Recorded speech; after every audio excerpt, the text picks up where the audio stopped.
GamerCast Network.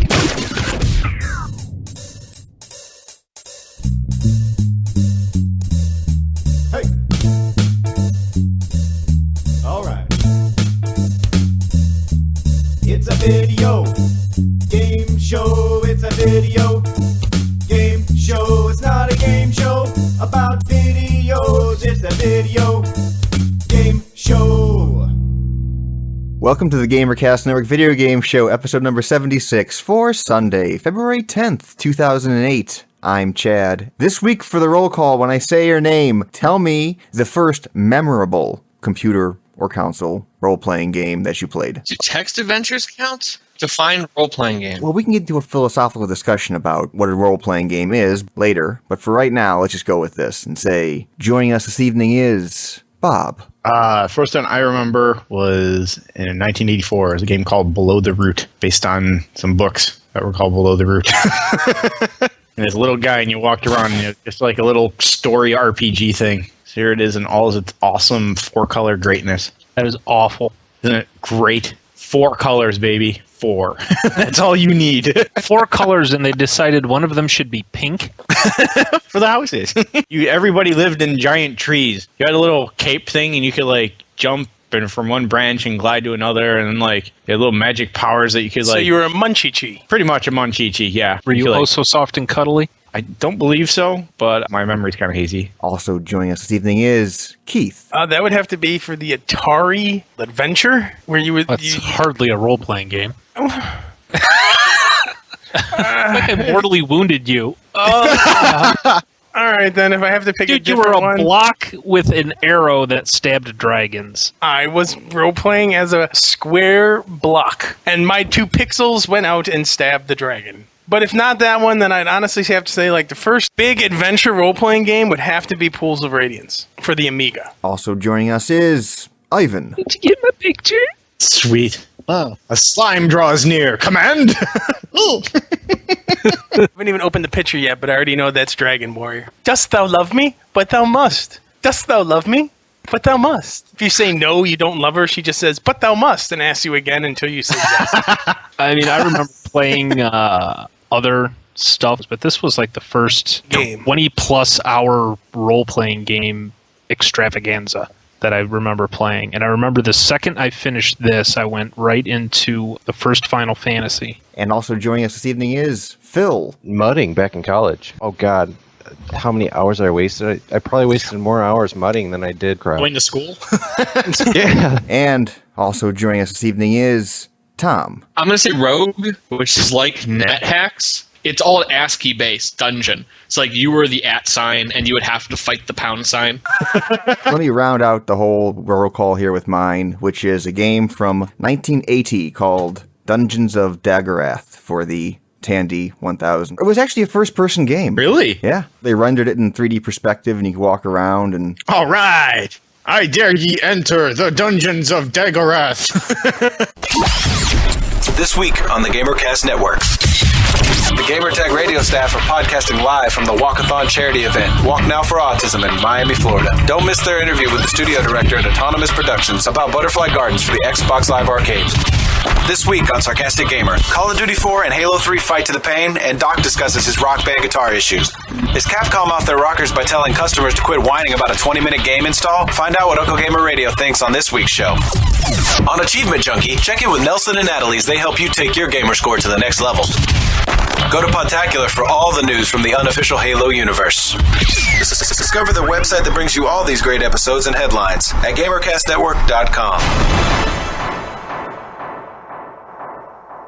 Next topic.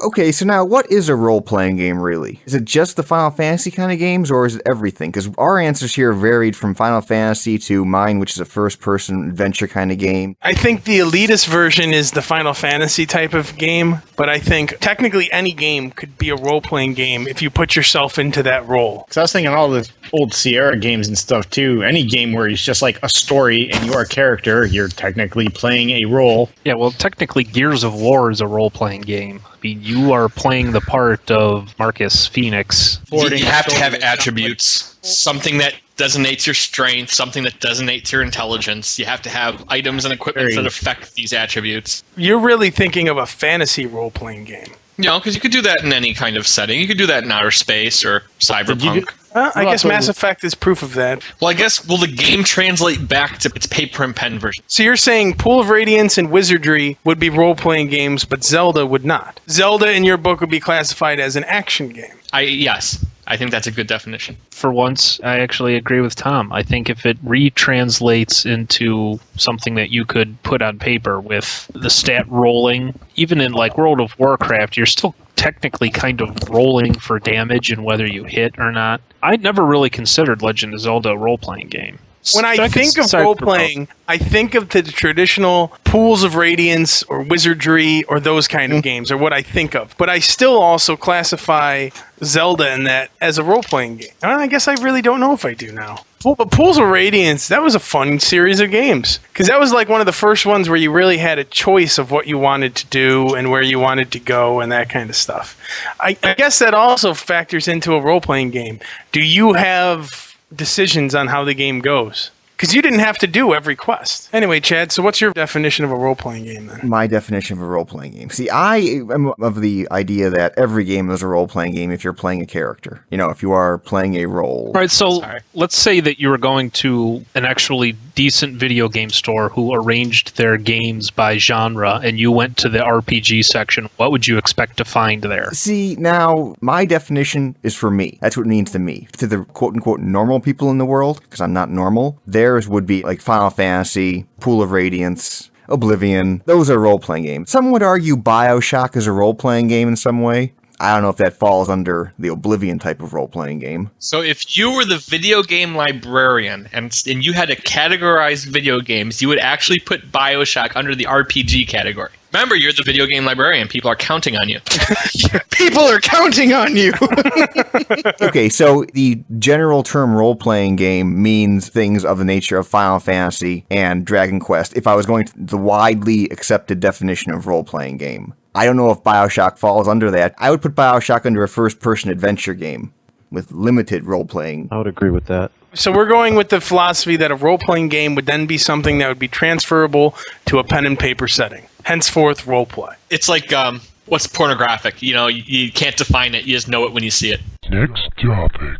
We'll touch on this real quick because Ivan, obviously you're now playing World of Warcraft, and you never had ever played it before. What are your impressions of the time sink and hell that is known as World of Warcraft? It is a lot of fun, and it's made even more fun by playing in groups with friends. I'm liking it enough that I'm just checking now. I haven't played my Xbox since approximately January 26th. So it is sucking you in. It is, yeah. That's funny because Keith and Chris Palladino had this conversation yesterday. Chris was asking Keith how much Mass Effect Keith's been playing, and Keith said, you know what, I've been playing World of Warcraft. Well, dude, especially since if everybody's playing it again. I mean, it's so much more fun when everybody's on and... Yeah, I wouldn't be playing if none of you guys were. I mean, it's fun, and I could see myself getting into it, but I could also see falling out of it just as quickly if you guys weren't also playing it. And how far along are you with your character? I mean, how much of a grind has it been so far? That's the thing, is I haven't really noticed, and maybe it's just because I'm not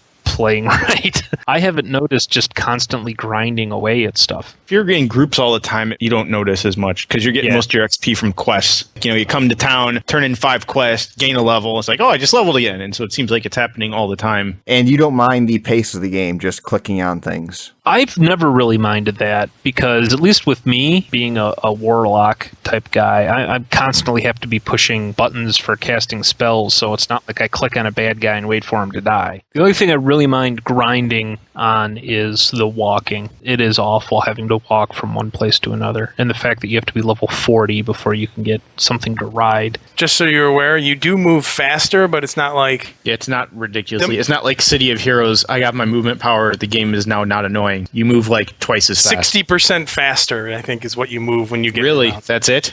That's it. But they do that because they're trying to make it feel like a giant world. Now, that doesn't mean I approve of it, but that's why they're doing it. Okay, well, I just wanted to get your quick impressions of World of Warcraft since I know you had never played it before. I'm enjoying it. I can definitely see how people lose their lives to playing the game. Wait, you have a kid, don't you? I do. Not for long. Do you feed the kid while you play World of Warcraft? I put him to bed before I play. He's Somewhat almost better 3. parent than those. Oh, he's rather loud then, too, when he decides to cry, so okay. Well, that and the fact that I don't have to check on him every 10 minutes to make sure he's not sleeping on his face. He's 3.5. Next topic. The name of the company is Mastiff, Mastiff. And they've acquired a very, very important license. They have acquired the license for Major League Eating. Like Kobayashi and those guys? Yes, like the hot dog eaters. Oh my god. They're making Major League Eating the game. In this game, you compete across 12 different food types. And the game is going to require you as a player to show brilliant on-screen eating. Like through a camera? I have no idea what that means. That would be funny. So kind of like the iToy games? Like you'd have to eat in front of like the iToy? Well, he says he doesn't know, but that would be cool if that was the case. That would be funny. Their press release didn't say much beyond. They're trying to build it like a fighting game, whatever that could possibly mean. And it's going to require players to show mastery of offense and defensive weapons, including burps, belches, and mustard gas. Oh my god. No. 8-year-olds will love this game. I can guarantee you that this is going to be a game that's going to be attacked by media and all of that for unhealthy, you know what I mean? There's no sex, so they don't care. Eating's fine. No, obesity isn't good anymore. Well, we'll see. Everyone's attacking obesity now because, I don't know what. Everyone's blaming everything on games. Everything except yourself. You can blame anyone and anything except the person who's really responsible. Because that's just not fair. It's the video games and the TV. Well, Exactly. It's not the TV. TV's They killed- okay. Yeah, TV's okay. It's music and video games. Gangster rap. It's that iced tea. Bring it back to food there, Bob. Nice. I saw one interesting note on a forum. Remember the whole Fox Mass Effect thing? And I saw a very interesting posting from someone who said they were at Toys R Us one day, and apparently the Toys R Us they were at pulled Mass Effect off the shelves because parents in the community were complaining that Toys R Us was selling a porn game. And that makes perfect sense. Because Toys R Us is a company, so they're obviously going to do what they do to get the most business, and people are stupid, so they see something on Fox News and they go, oh my god, it must be true, without actually looking into anything themselves. All those people who complain must be forced to sit down and watch a real porn. Just so they can have a frame of reference. Okay, this is what porn is. This is a video game that may or may not have sex in it. This is porn. Video game. Do you see the difference? But that's just the thing I don't I will boggle my mind until the end of time. Why does it make a difference if you have a game that's rated M or a movie that's rated R? And first of all, the movie is probably going to have boobies bouncing and gratuitous violence and things like that. But that's okay. But even though the game is rated M, basically saying this game is for adults, why is that hell on earth? I remember nudity in non-R films. I remember seeing some chick's ass on NYPD Blue. I also remember seeing that fat Sipowicz guy's ass too. That's how That's how they get away with it on TV. For every woman ass they show, they have to show like 3 ugly, pockmarked, hairy guy asses to like make up for it. But I mean, that is perfectly acceptable. But a video game depiction of 2 women kissing is porn. All we have to do is wait. Because the old people will die, and then you'll have an entire country made of people who have played video games at one time or another, and it'll stop being an issue. Yeah, I know, but I'm sick of waiting. I'm an American. I want instant gratification. Right, I want it now. I want my eating game now. Next topic. There was a kid in Warner Middle School in Detroit. All right, Detroit, I can tell you where this is going. This won't end well, will it? He was in class one day. Most schools don't let you play games while you're in class or have them turned on. He had with him a PSP, and he put it in his pocket and had it turned off. It was completely off, not turned on or anything. Apparently that PSP was built improperly because it spontaneously caught fire. Go, Sonny. He was apparently in a music class. During the middle of music class, felt the fire on his legs, stood up, and dropped to the ground and started rolling around. Good man. Somebody listened. Stop, drop, and roll. He did stop, drop, and roll, but he still got second-degree burns all over his leg. Damn. It does get better because the game that actually was in the PlayStation Portable at the time, it was Burnout. Oh, that's funny. I'm very anti-sue, but that's a case where that wasn't anyone's stupidity or anyone else's fault other than the manufacturer. They just made a faulty product. I mean, if the kid was like, lighting it on fire and putting it in his pocket, that's different. But Well, Sony as a company itself has had problems with making batteries and whatnot, so I don't know if it was a battery issue or if it was just, you know what? It doesn't matter board what that the issue was. burns. It was something that they made faulty. Yeah, if you have the product, then don't turn it on and it just spontaneously combusts. You can't really buy something that's more broken than that, can you? I mean, No, yeah, if it's not on, it's not supposed to be performing a function, sitting inert by itself and just explodes, yeah, that's... And you know what? Again, all that means is that these people should have better quality control. You shouldn't have products that are spontaneously catching on fire, going out of your doors with the stamp that says it's okay. Next topic. EA released what platforms made them the most money over the holiday season. Let's see if you can guess what was the number one platform for EA over fall of 2007. DS. 360. I would say 360. The answer is the PlayStation 2. And the really surprising thing here is that the PlayStation 3 sales were greater than the 360 sales. I think what it is like the Madden games and stuff like that, people bought within the first week that the games came out. So like over the holiday, there was really no need for people to be buying the EA games. Oh, that's not it at all. I can tell you exactly what it is. It's because they didn't have 4 people co-op on their Madden's game, so no one bought a piece of version of Xbox 360 that was there. And they say that was, no one wanted that. Well, obviously that's wrong. And even if that's not the answer, that's what I'm running with. Yeah, still bitter there, Keith, over the whole... Slightly. Just slightly. Since Keith brought up the point of EA having issues with their games they've released, right now going on in Las Vegas is the DICE conference, which is the Design, Innovate, Communicate, Entertain Game Developers Conference. At the conference, John Riccitello spoke, who is the president and CEO of EA. And he was talking about the state of the industry. And he is saying that the current business model for video games is leading to creative failure. And actually, during his speech, he admits that EA has made several poor choices in what they've done over the past few years. And the examples he cited were when they bought Westwood Studios, Origin, and Bullfrog. They tried to, merge the brands. When they bought the studios, they went in and changed the studios. They said, here's how you're going to do things from now on. And that's a classic business problem because you have a small organization, so they have to take risks. They have to be small and nimble, and they have to be able to move quickly. So you go into Westwood, absorb them into the larger Borg, and of course they're going to become more corporate. Yeah, and he's saying that when they did that hurt the creativity from that point forward in terms of what they put out there. Now they're trying to move to a more city-state model where they aren't going to go in and heavy-handedly change these studios. So rather than the Romans, they're going to be the Persians, where they just let them keep their autonomy, and all you have to do is pay your taxes to the greater empire, and you can have whatever religion you want. That's actually an excellent comparison.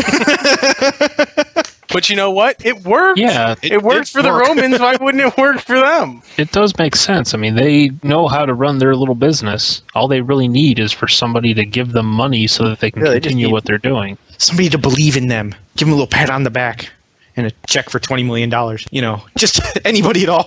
Now that the president of EA has come out and said this, is there any hope here now for what, plan? Okay. I'll believe it when I see it. How's that? Next topic. It does seem like EA is changing a little because I know that the Warhammer game they're making, the Warhammer Online, they are delaying that heavily to try and make it better, apparently. I didn't play it at all, but from what I've heard of people that have, it wasn't good at all. I saw it at PAX, so I could speak freely since I didn't sign anything. Yeah, Warhammer Online and Age of Conan looked exactly the same, and they looked like WoW, but without the sparkly kind of happy graphics, if that makes sense. Like, they're going for more gritty. Yeah. But you know what? You have to do something better. I mean, if you're already using product A, and I make product B, and it's the exact same thing as product A, Yeah, well, I remember talking to some dude who was on the Age of Conan's team, and one of the things that he was showing off was they had the ability to do castle raids and have siege equipment and being able to build custom castles. And I was like, wow, that sounds really great. I would love to be like, a commander on the field and telling other people over voice chat, move the catapults over there. Then, like a month later, I heard that's what's going to be in the next WoW expansion. So it's like, Blizzard is just staying one step ahead of everyone else. At this point, unless you have a really original idea, just leave it alone. Make a different kind of game. Exactly. If you're putting out a fantasy game and I've already spent how much time and effort in World of Warcraft, what incentive is there for me to leave exactly? Why would I want to switch and go to your game? I agree with you, but you have to also remember that World of Warcraft wasn't really innovative. It wasn't the first fantasy multiplayer. No, but it was the first one that brought all the pieces together in a way that they did. If you want to talk about the first huge one, yeah, that goes to EverQuest. But there were so many things wrong with EverQuest that people didn't like that Warcraft came along and changed to make people like those things. And obviously, as you noticed, EverQuest is nowhere near in the same boat as Warcraft. Next topic. We have some voice messages here. Hey guys, correct me if I'm wrong, but I thought that all games on the 360 support the soundtracks have either in your console or even through a Zune or iPod that you have plugged in through the USB port. You could just go straight to the guide button, and that's what those play, stop, fast forward functions are for.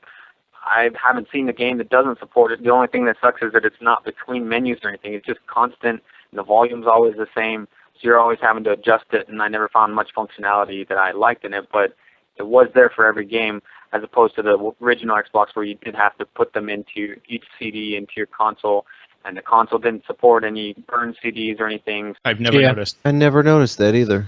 If you hit the guide button, there is a kind of whatever they call it on Xbox. I'll call it the media player buttons. There are the little media thing below player the buttons personal there. settings. But it's not smart enough to turn down the volume on the game. No, I don't think music so. and whatnot. You'd have to adjust the settings. Something in Oblivion might be good. Games like that, the music sound is so low and it's just kind of ambient music. It's not really anything you care about. Okay, so we did get some voicemail about the Xbox 360 wireless adapter and various Apple routers. First off, this was from Nillabear on our forums. He was having issues. He wanted to know if he could hook up his Xbox 360 to his Apple Extreme router. That was the key, was the new Extremes.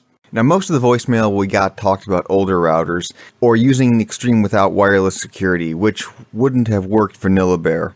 I did do some more research, and I found that yes, you can hook up the Xbox 360 wireless to the Apple Extremes. Pip pip. Well, there's one caveat. The Apple Extreme routers support the new, not even standardized, high-speed wireless networking, which is like 300 megabits per second, which is really fast. You have to turn that off. If you turn that off, it should work just fine.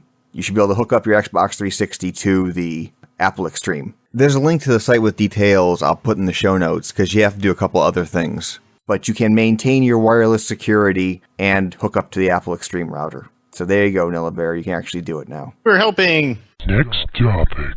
Mailbag! Mailbag. Tom, we have a question here for you from Duffman on our forums. Why do you suck? Could you stop? Thanks. Love the show.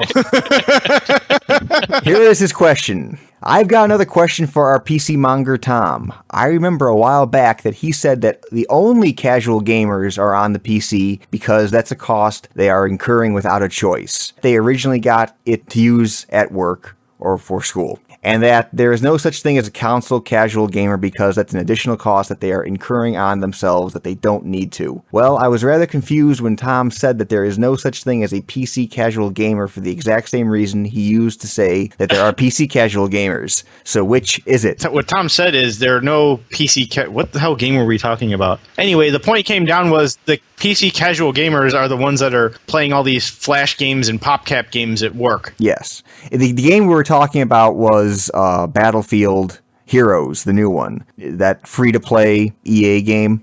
The casual PC gamer that EA is targeting for this particular game doesn't exist. The casual gamer that plays PopCap and Flash isn't going to play Battlefield Heroes, and the FPS fans on the PC who will play Battlefield Heroes aren't the kind that are going to go in on these microtransactions because that's the kind of stuff they're used to getting for free. By the way, I'm surprised anyone remembers anything I ever say. Never look for consistency from me. That's lesson one. I remember a rant, and I had said that the 360 wasn't a platform for casual gaming, and because it was priced too high. Yeah, so let me amend this. So here we go. Okay, so now that we've sorted all that out, there are no such thing as casual gamers on any platform. There's no such thing as casual gamers, period. There. That's an incorrect statement if I've ever seen one. I've never seen a statement in my life. If I've ever heard one. Well, without diving too deeply into all this, honestly, paying a couple $100 for a game console and expect that you're going to have this segment of the market and that's only going to. What about secondary users?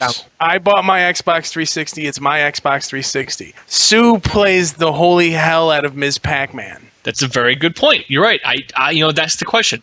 Is mom and dad going to play? And honestly, I can't imagine that that's a significant number of people to justify throwing a lot of resources suddenly at a casual gaming market that might not exist, especially since it's really taking away from us. Isn't that what Xbox Live Arcade is? Is a whole division specifically aimed at casual gamers? All those games are smaller, casual type games.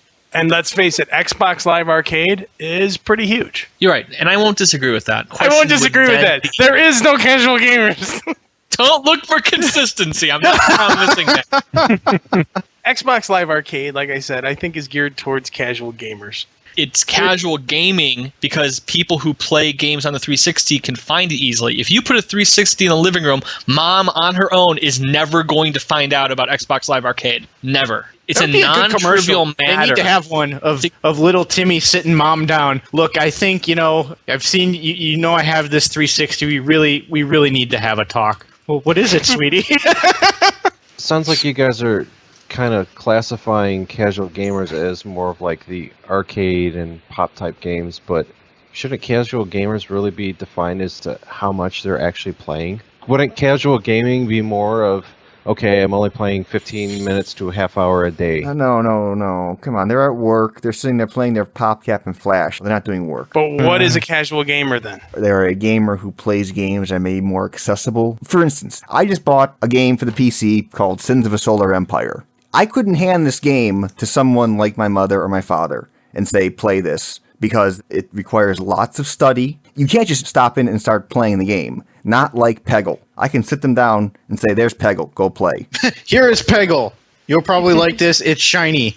Last Thursday, I told my father about Peggle, and I went over there Saturday, and he said, "You're in trouble, by the way." And I said, "Now what did I do?" It's like, and my mom was like, "He's been playing Peggle non-stop since Thursday." To me, that is casual gaming right there. Hardcore gaming is the people who sit down and play Sins of a Solar Empire. The ones who sit down and play Heroes of Might and Magic for hours on end and know all the ins and outs. It's not like something simple. So it's not so much the gamer, it's the game. I would say it's partly the gamer. The person has to be wanting to sit down and do this. A hardcore person has to want and sit down and learn how to do all this stuff. They have to put the effort in the studying time. Whereas a casual gamer would be one that doesn't want to put in the, 10 hours to figure out how to play Heroes of Might and Magic or Warlords. So it's not just the amount of time that they're putting into the game, it's more along the lines of the simplicity of the game as well. I think it's both. Yeah, because when you look at the game, by and large, if you're going to a store and you're buying a box that's shrink wrapped and has a disc in it, you're a gamer.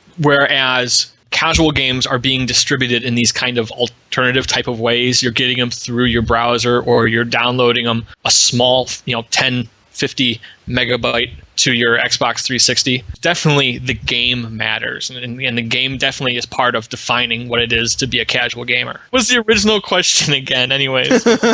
How come you're inconsistent? Seriously, that was pretty much the question. Tom's inconsistent, just accept and move on. Next topic. Someone who sent us a question, he wants to build a PC and he's on a tight budget. He's asking us if these parts are correct. Should he build this PC? I don't know, ask Chad. My suggestion would be let Chad tell you if it's good or not. Well, he's got a lot of AMD parts, so I'm not too familiar with what AMD's got there. No, stop. No. I'm going to suggest that if he would like to have these questions answered, we have a very knowledgeable forum community on the GamerCast Network forums. And I know Zeus hates you. Beyond Zeus hating you, we have a person on our forums. I was just about to say, ask the guy whose name is I Hate You. We have a gentleman on named Zeus Hates You on our forums. He's very knowledgeable about PC build. We have others on our forums who are very knowledgeable. We have a good forum community who will answer all of your questions. Feel free to post them there because People on the show, for the most part, are retards, so we're going to defer your question to somebody who knows what they're talking about. Someone knowledgeable. I've got one thing that I want to add to this thing, though. The one thing that you need to watch out for is if you find anything that says OEM, that means it's out of the box and it probably doesn't have the original cables that you're going to need to put it together. So if you're getting serial ATA drives, you're going to want to get some serial ATA cables. If you're getting cereal, you want to get milk, or it's not.